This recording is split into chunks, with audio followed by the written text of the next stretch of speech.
Pasan algunas modificaciones a los artículos propuestos por la mesa técnica. ¿Qué pasará en el hemiciclo legislativo? Ese es el tema de la noche. Participe con el hashtag SF Reforma en Duda.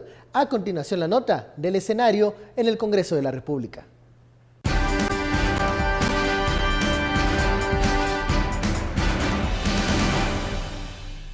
La discusión de las reformas constitucionales se retomará con el artículo 3, que reforma el 203 y que establece la jurisdicción indígena. Los diputados no tienen acuerdo sobre este y otros temas, por lo que algunos presentarán nuevas enmiendas, mientras otras bancadas dejarán el voto libre para que cada congresista decida qué artículos apoya. Algunos diputados que están de acuerdo con la reforma del sector justicia temen que ciertos artículos se pierdan y que con ello se deje sin sentido la reforma a la Constitución. Otros insisten en que la reforma debe discutirse con más tiempo y buscarán estancar la aprobación de los artículos. LG OLED TV, colores perfectos, imagen perfecta, presentó.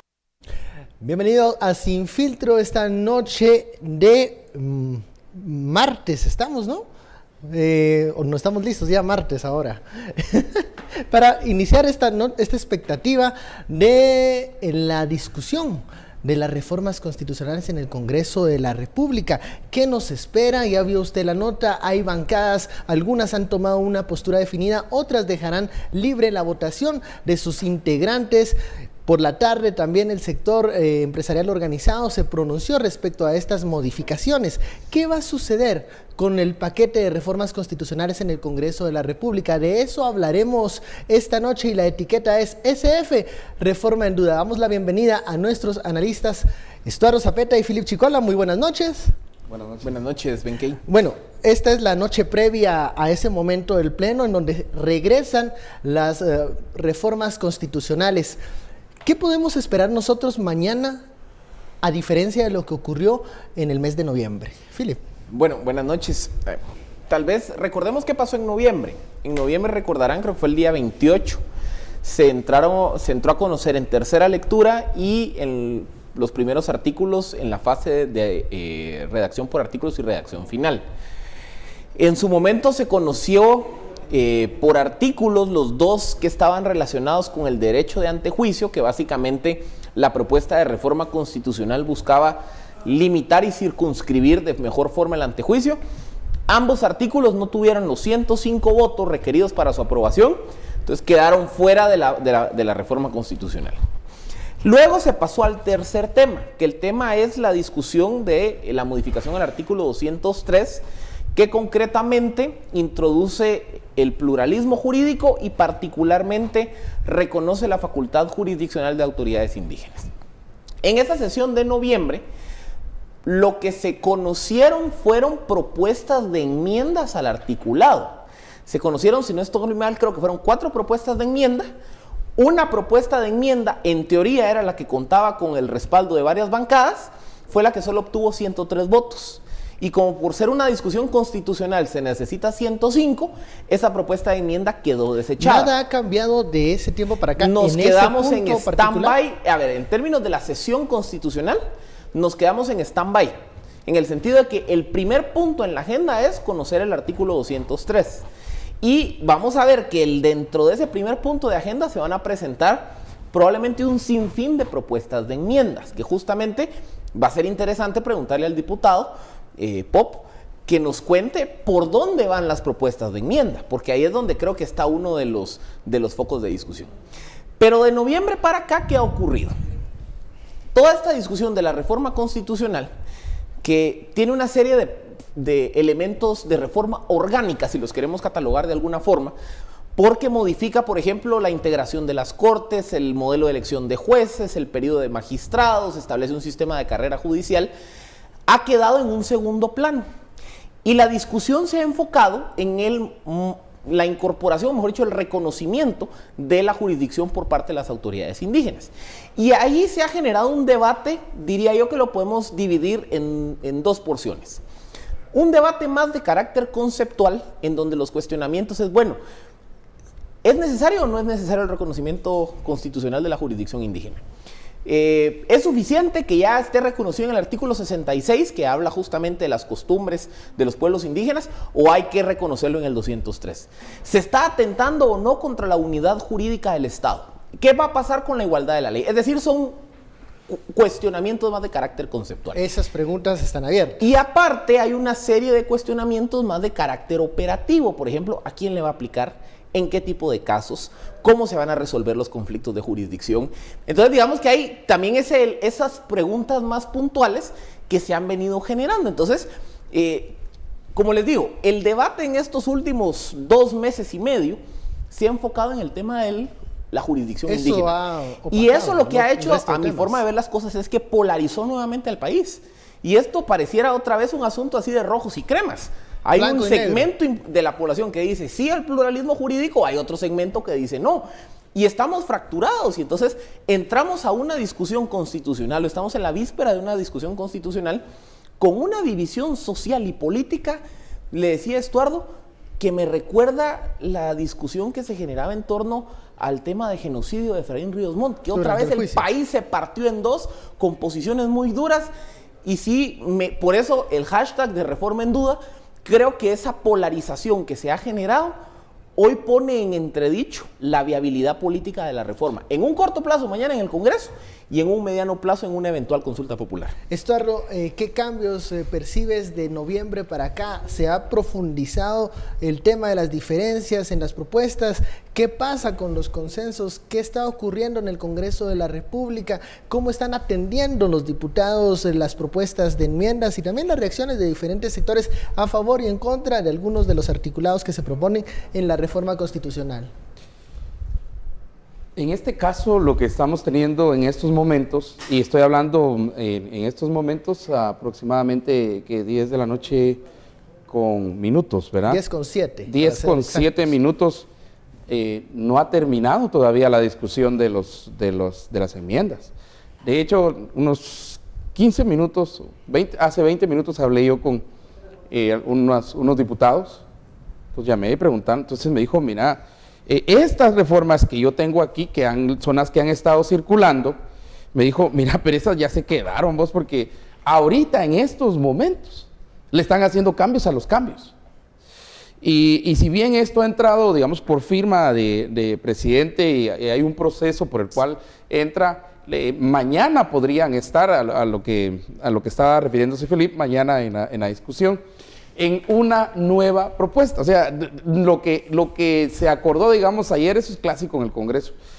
Se cambia... Sin tomar en cuenta las hay 2 horas largo plazo, ¿verdad? También. Sí, y todavía en la libertad, unos votando de manera individual y otros votando en línea, en bloque. Ok, pero eso es como una advertencia que yo quiero hacer, que la discusión que se tiene en estos momentos acerca de las enmiendas a las reformas constitucionales propuestas principalmente por la CICIG ya sufrieron unos cambios enormes. Y le voy a proponer, y le voy a explicar 4, podemos con el diputado pues discutir otros, ¿verdad? Primer cambio, salió totalmente de la discusión ya el cambio al 161, que es el cambio a la inmunidad personal que tenían los diputados. Si ustedes van hacia atrás y ven, uno de los grandes debates era si se le quitaba o no el antejuicio, la inmunidad personal y todo eso a un diputado. Los diputados decidieron que no. Eso salió, eso ya no es discusión. Y yo creo que esa discusión, yo creo que sigue valiendo la pena y es una discusión importante, pero en estos momentos está fuera totalmente de la discusión, que de hecho era una de las grandes propuestas que tenía la CICIG, ¿verdad? En las propuestas que se tenían. Segundo, obviamente el Consejo de Administración Judicial. Este es un nuevo ente. Y yo no me quiero enfrascar en el derecho indígena y derecho... Porque yo creo que enfrascarnos en la discusión del derecho indígena es no ver todos los otros grandes cambios que tienen estas reformas. Por ejemplo, la creación del Consejo, como está propuesto hasta las que yo tengo, porque esas pueden variar para mañana, en estos momentos las pueden variar, en realidad es como un animal de 2 cabezas. un animal de dos cabezas, que una cabeza va a dirigir la parte eminentemente administrativa y otra parte va a dirigir la carrera judicial.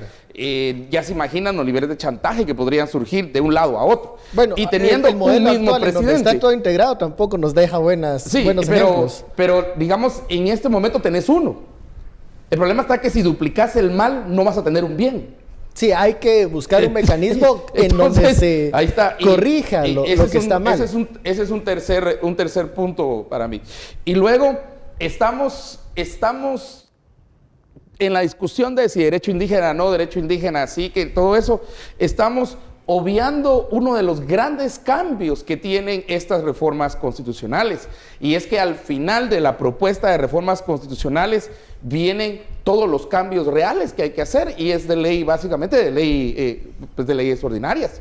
Y me refiero a que va a haber un nuevo Código Procesal Civil y Mercantil, va a haber una ley de contencioso administrativo. Eso es lo nuevo, claro, para que se viene. Todas para estas poder modificaciones. Exactamente, para poder aplicar las modificaciones, por ejemplo, para que funcione el Consejo, para que funcione la nueva carrera, era la ley de aplicación de principios generales de derecho, la ley del Tribunal de Cuentas, un nuevo Código Militar. Eso es realmente también lo que estamos, o sea, no es solamente un cambio constitucional, es que este cambio constitucional implica un cambio en una nueva propuesta de leyes, ¿verdad? Imagínate cambios al Código Procesal Civil y Mercantil.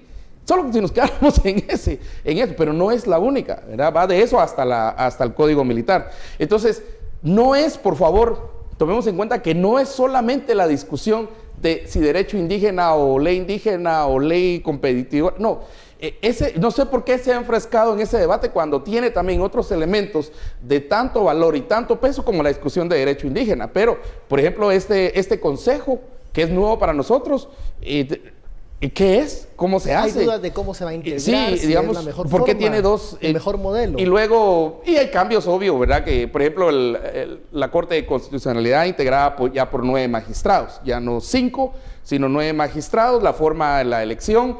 Ya ahorita no hay comisiones de postulación, pero entran, por ejemplo, las universidades que tengan más de 25 años, 25 o más años de tener una facultad de Derecho y Ciencias Jurídicas. Ahí se quedan 2 o 3 universidades.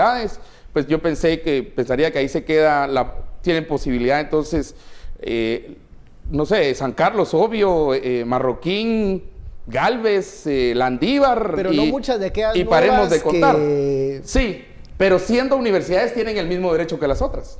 Como está la ley, actualmente sí. Ahora, sí, pero se cuestiona el objetivo de por qué nacen estas universidades y se crean estas facultades de derecho. Pero ¿no le estarías quitando el derecho a cualquier facultad? En ese caso, es que es interesante el debate, o sea, es como los diputados que se van de una bancada, ¿verdad? Sí, lo que había que preguntar es cuáles son las razones de por qué se organizan estas universidades y proponen y crean estas facultades de derecho. Pero si están permitidas, están permitidas. Están permitidas, claro, actualmente es perfectamente legal. Pero voy a esos puntos pequeños que no conocemos de las reformas constitucionales y a los que sí tenemos que entrar otra vez, que va más allá de simple y sencillamente discutir derecho indígena. Miren, esto no es solamente derecho indígena, por favor, tengámoslo muy, muy en claro. Aquí se está viendo todo el cambio a las leyes, esas leyes fundamentales de la aplicación del sistema de justicia, cambio a la Corte Constitucional, cambio a la Suprema, la creación del Consejo, salió el antejuicio, ya no es una discusión. Y en estos momentos hay cambios, en estos momentos estamos nosotros, usted está viendo Sin Filtro y nosotros discutiendo, en estos momentos, eso que tengo en la mano, enmiendas ya y modificaciones. Cambió. Bueno, vamos a la primera pausa de la noche, la etiqueta SF, Reforma en Duda. Al regresar tendremos en el estudio al diputado Amílcar Pop del partido WINAC, quien va a dar su visión de cómo está el escenario político en el Congreso de la República para la discusión de las reformas constitucionales para mañana. Volvemos luego de la pausa.